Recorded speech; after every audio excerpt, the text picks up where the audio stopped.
Okay, hi guys, welcome back to the BFG by Roald Dahl. We're going to be reading the next chapter today, maybe the next couple, but we'll see how much time we've got. The next chapter is called The Great Plan. I'm just reading all of this for pleasure and entertainment. This is all Roald Dahl's own work. Okay, let's get going. The Great Plan. We've absolutely got to stop them, Sophie cried. Put me back in your pocket quick and we'll chase them and warn everyone in England they're coming. Redunculous and impossible, the BFG said. They is going 2 times as fast as me, and they is finishing their guzzle before we is halfway. But we can't sit here and do nothing, Sophie cried. How many girls and boys are they going to eat tonight? Many, the BFG said. The flesh-lump-eating giant alone has many squapping wopsy appetite. Will he snatch them out of their beds while we're sleeping, like peas out of a puddle, the BFG said. I can't bear to think of it, Sophie cried. Then don't, the BFG said.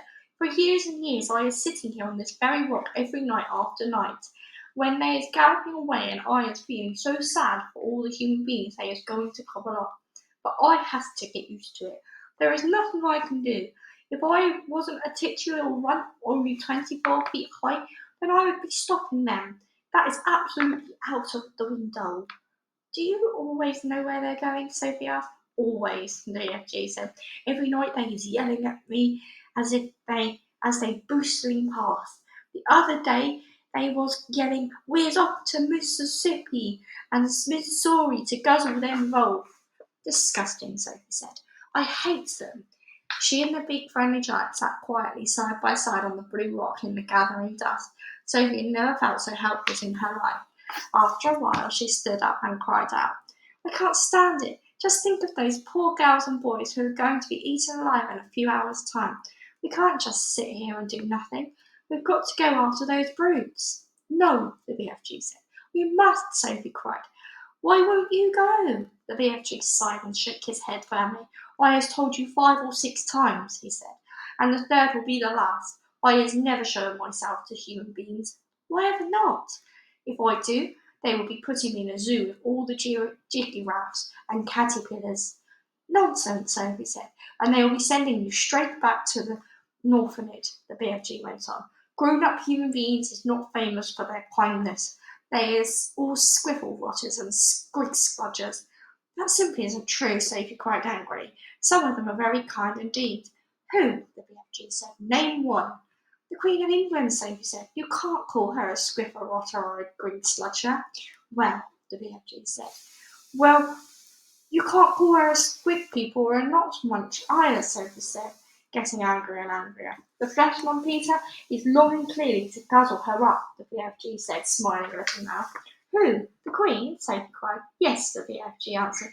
Flesh-lump Peter says he has never eaten Queen, and he thinks perhaps she is especially scrumdiddlyumptious flavour. How dare he? Sophie cried. But Flesh-lump Peter says there is too many soldiers around her place, and he doesn't try it. He better not, Sophie said.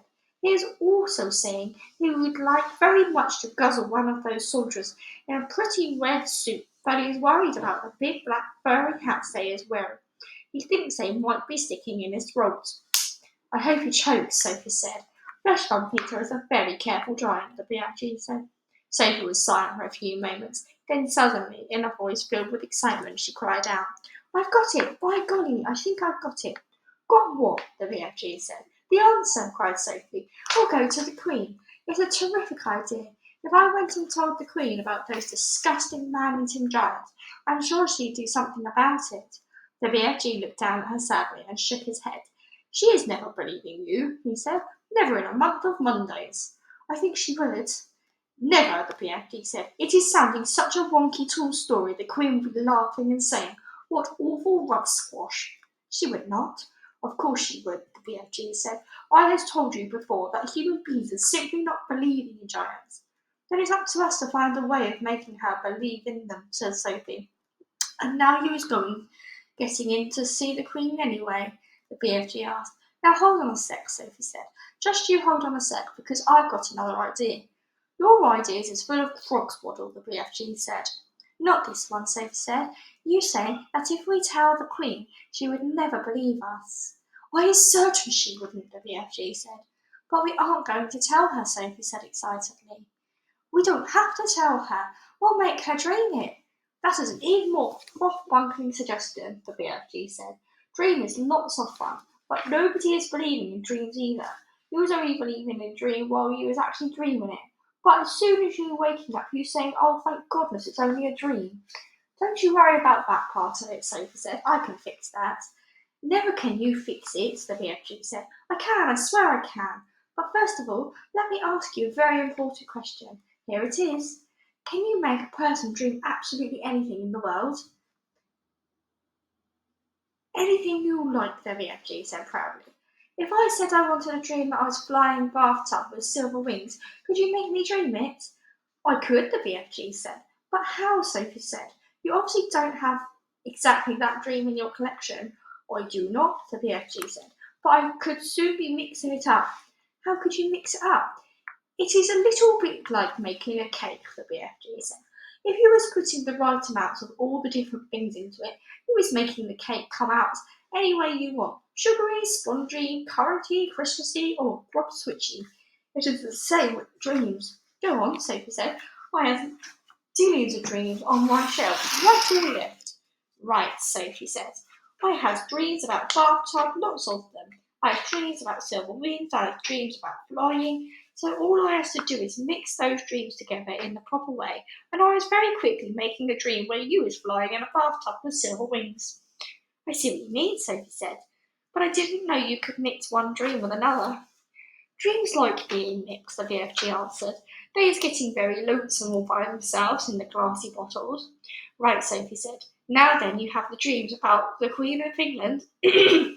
Lots of them, the BFG said. And about giants, of course, the BFG said. And about giants eating people, squiggles of them, the BFG says. And about little girls like me, those is the commonest of all, the BFG said. Oh yes, bottles and bottles of dreams about little girls. And you could mix them up, just as I want you to, Sophie asked, getting more and more excited. Of course, the BFG said. But how is this helping us? I thought you was barking up the wrong dog. Now hold on, Sophie said. Listen carefully. I want you to mix a dream which will blow into the Queen of England's bedroom when she is asleep, and this is how it will go. Now, hang on a minute, the BFG said. How was I possibly going to get near enough to the Queen of England's bedroom to blow in my dream? You was talking dumb silly. I'll tell you that later, the BFG said. Sophie said. I'll tell you that later, Sophie said. For the moment, please listen carefully. Here is the dream I want you to mix. Are you paying attention? Very close, the BFG said. I want the Queen to dream that 9 disgusting giants, each one about 50 feet tall, are galloping to England in the night. She must dream that their names as well. What are their names again? Flesh Lump Eater, the BFG said. Man Hugger, Bone Cruncher, Child Chewer, Meat Dripper, Gizzard Gulper, Maid Masher, Blood Butler, and the Butcher Boy.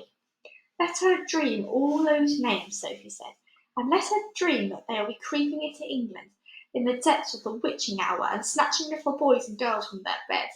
Let her dream that they will be reaching into the bedroom windows, pulling the little boys and girls out of their beds, and then, Sophie paused. Do they eat them on the spot, or do they carry them first away, she asked. They usually just pop them straight into their mouths like popcorn, the BFG said. Put that in the dream, Sophie said, and then the dream must say that when their tummies are full, they will go galloping back to giant country where no one can find them. Is that all? The BFG said. Certainly not, Sophie said. You must then explain to the Queen in her dream that there is a big friendly giant who can tell her where all those beasts are living, so that she can send her soldiers and her armies to capture them once and for all. And now let her dream one last very important thing. Let her dream that there is a little girl called Sophie sitting on her windowsill who will tell her where the big friendly giant is hiding. Where is he hiding? Said the BFG. We'll have to come to that later, Sophie said. So the Queen dreams her dream, right?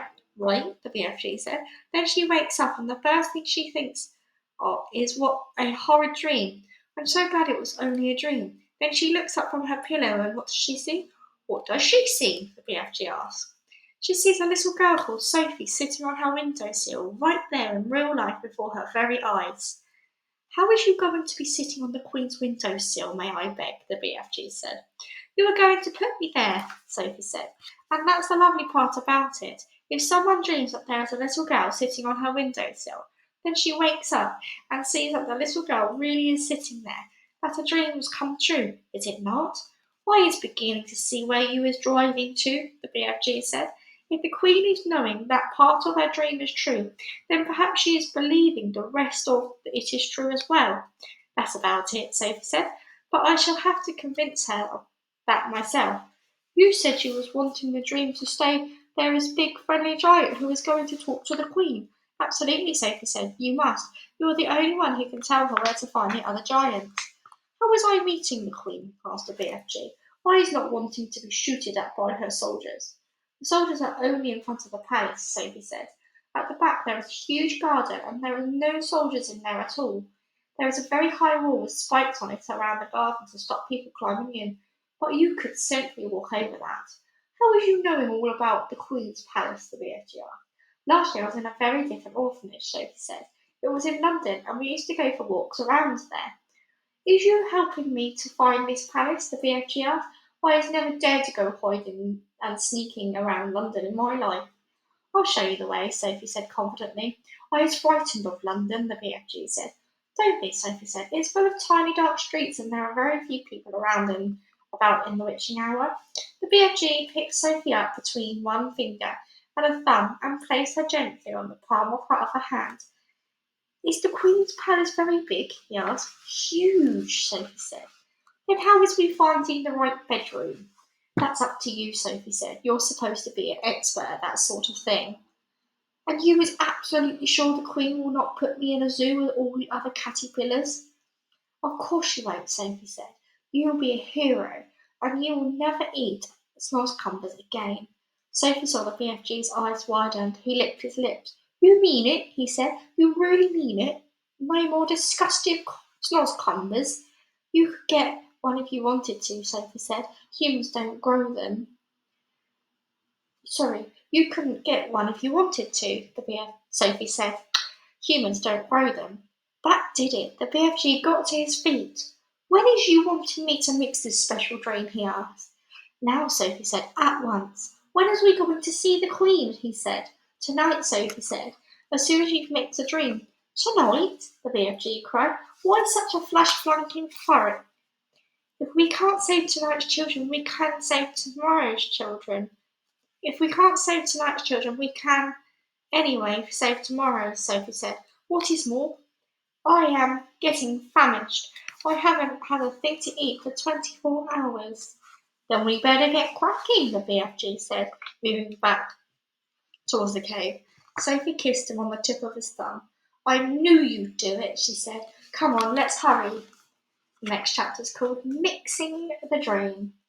It was dark now. The night had already begun. The BFG with Sophie, sitting on his hand, hurried into the cave and put on those brilliant blinding lights that seemed to have come from nowhere. He placed Sophie on the table. Stay there, please, he said, and no chittering. I was needing to listen only to silence when I was mixing up such a knotty, plexicated dream as this. He hurried away from her. He got out an enormous empty glass jar that was the size of a washing machine. He clutched it to his chest and hurried towards the shelves on which the thousands and thousands of smaller jars containing captured dreams.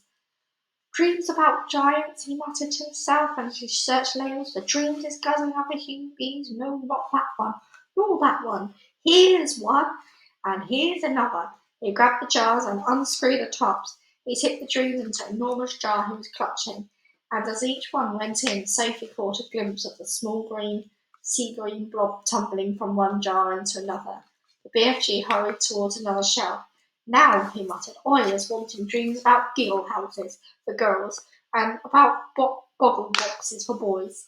He was becoming very tense now. Sophie could almost see the excitement bubbling inside him as he scurried back and forth among his beloved jars.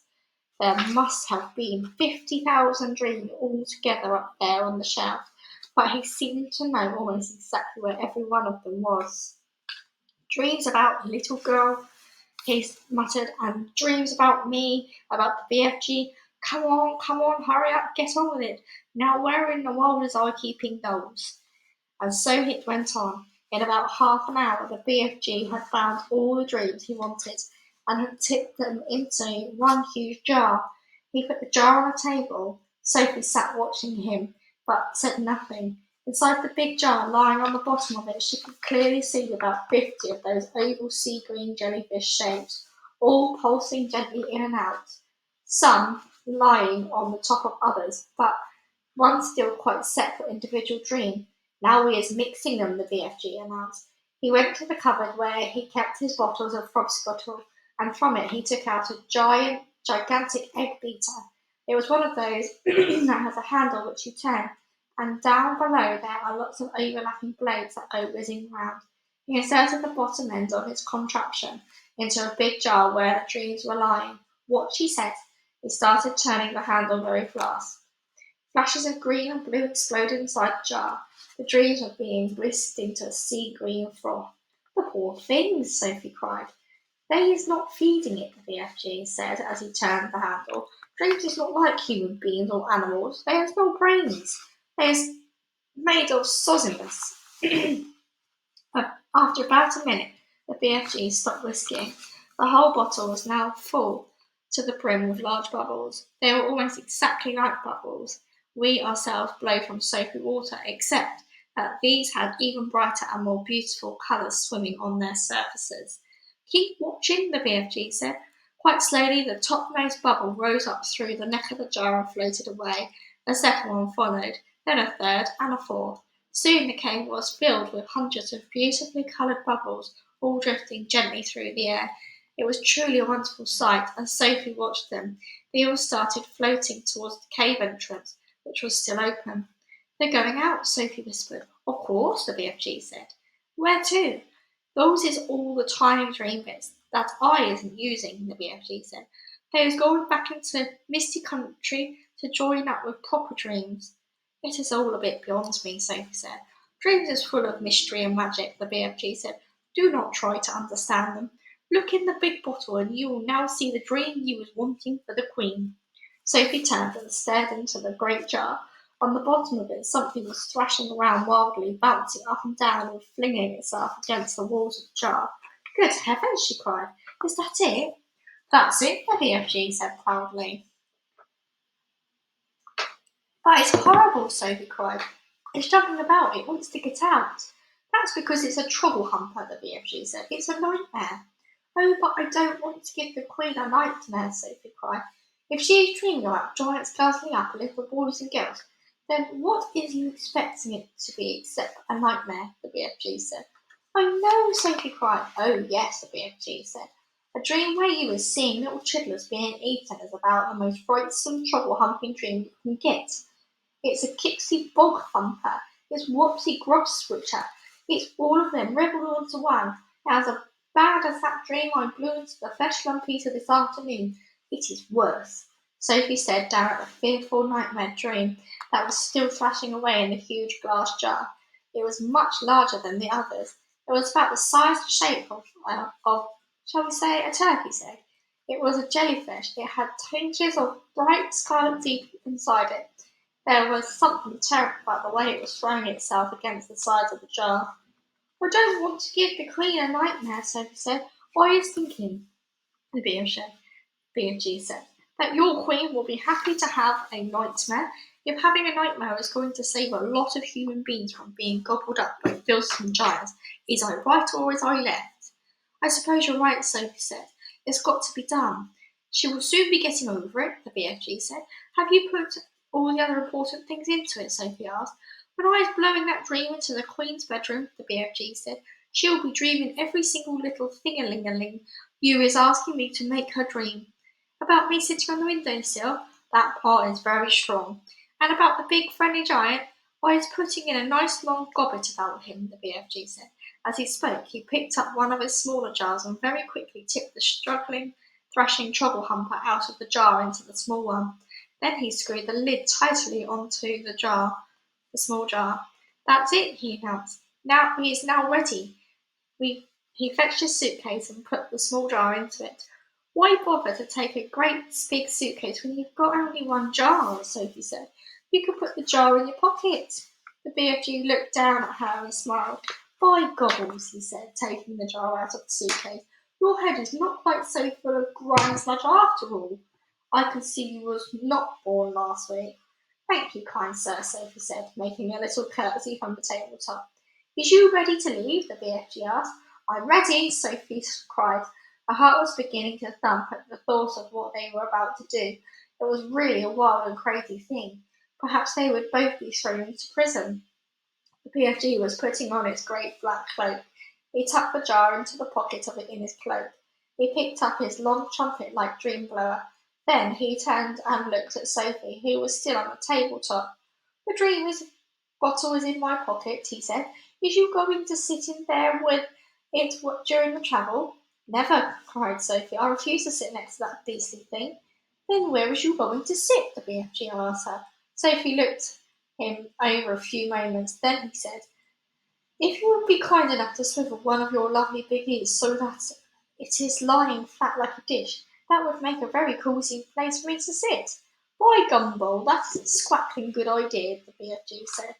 Slowly he swiveled his huge right ear until it was like a great shell facing the heavens. He lifted Sophie up and placed her onto it.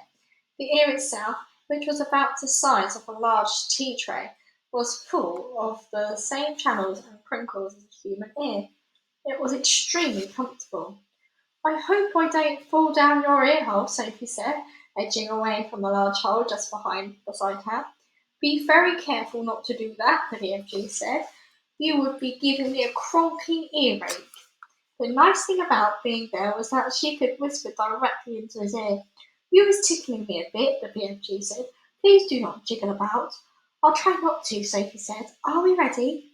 "Owie!" yelled the BFG. "Don't do that." "Don't do anything," Sophie said. "You is talking too loud. You is forgetting that I is hearing every little sting-a-ling-a-ling 50 times louder than usual, and there you is shouting right away inside my ear." "Oh gosh," Sophie murmured, "I forgot that." "Your voice is sounding like thunder and trumpets." "I'm so sorry," Sophie whispered. "Is that better?"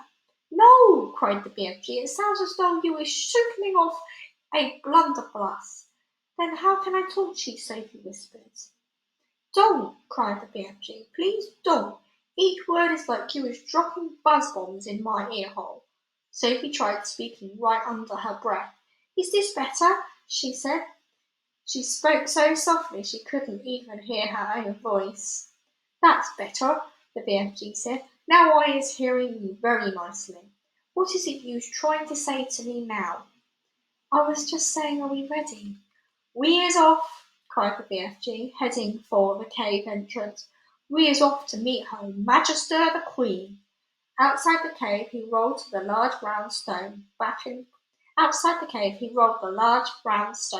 into place and set off at a tremendous gallop. Okay, so I'm going to stop there.